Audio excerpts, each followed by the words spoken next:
Rosemary's Baby, The Exorcist, and The Omen. All classic horror films released within just a few years of each other. All movies about people encountering something satanic, whether it be the devil, demons, or a devil-worshipping cult.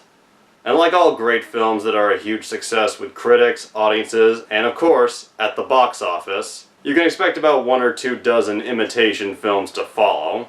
And throughout the 1970s, we got a ton of these satanic-themed imitators. Some of them were actually pretty successful and the quality not so bad. Others were pretty lame and were lucky if they were part of a double bill at a drive-in.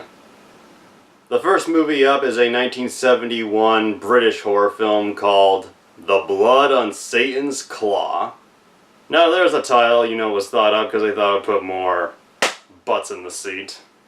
The Blood on Satan's Claw is about a farm boy in a little English village in the 18th century that is very Christian-based, who one day while plowing a field uncovers a bunch of remains. And while they never outright say it, the remains are supposed to be that of Satan, and a group of small children dig up the remains and take them before the farm boy can show them to the authorities. And while playing with the remains, the kids become affected by its power.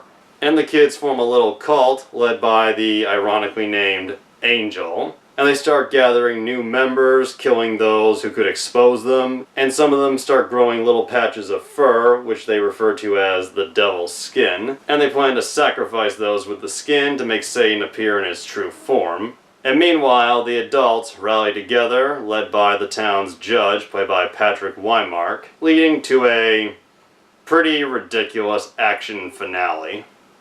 This movie is pretty campy, and the establishment of characters and story in the beginning is not that great, but it starts picking up momentum about halfway through. Watching it, I kinda got a Hammer horror vibe with its whole campy yet chilling tone, and the whole British cast, I guess, just kinda reminds me of Hammer films. The movie's a little inconsistent as far as its tone is concerned, where you're not sure just how seriously you're supposed to take it, but for the most part it's a fun, campy, chilling film. The only scene that doesn't really match the rest of the film's campiness is a rape scene that happens about halfway into the movie, and that really caught me off guard. I was not expecting that with the whole tone the film was going for, but it didn't cause a big enough rift in the movie's tone, and I was still able to enjoy the film all the way, even to the pretty silly finale.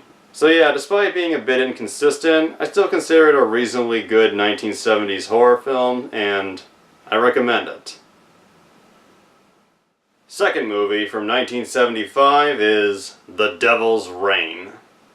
Wow, I do not know how to describe this movie in simple terms. If I had to pick one word for this film, it would be boring. This movie is 1 hour and 26 minutes, and yet it managed to feel as dull and long as, say, The Dark Knight Rises. I had heard about this film, and I thought it would be a so bad it's good type movie, but no, it's just bad and almost sleep-inducing. If this movie's remembered for anything, it's that it features the first theatrical role of John Travolta. And it's not even that big of a role. He only says one word in this film, and for the most part, he's just a glorified extra. He even said years later, when asked about this movie, "Oh, that's a terrible movie, but it's got some great stars in it." And it actually does. Tom Skerritt, 4 years before Alien, and William Shatner, back when he was under the delusion that he could still have a career outside of Star Trek, play two brothers fighting against a group of Satanists led by a guy named Corbus, played by none other than Ernest Borgnine. Ernest Borgnine was a legendary actor, but even he's not that great here, but I don't blame him or any of the other actors. Nobody here was really given anything to work with. And what they had Ernest Borgnine do in this... Hail, O deathless one, who calls me from out of the pit? What is thy purpose? Gotta pay the bills. Funny enough, William Shatner, who I don't think is as bad as most people say he is actually the best actor in this film. I mean, he's still given a lot of shit material to work with, but I can tell he's actually trying. When this movie came out, one of the major things of its marketing campaign was that its technical advisor was Anton LaVey, the actual founder of the Church of Satan. And he actually has a cameo in the film. And if you know what a showman Anton LaVey was, this is not surprising in the least. The blood on Satan's claw may have been inconsistent, but it eventually made sense. The Devil's Reign is just confusing and dull to the very end, and there is no good scene that they don't ruin by just dragging it on too long. So yeah, I don't think I'll be watching this again, and only if you want to do a review, or if you're curious, or if you want to assemble a group of comedians and make a riff tracks type commentary, then sure, I recommend it.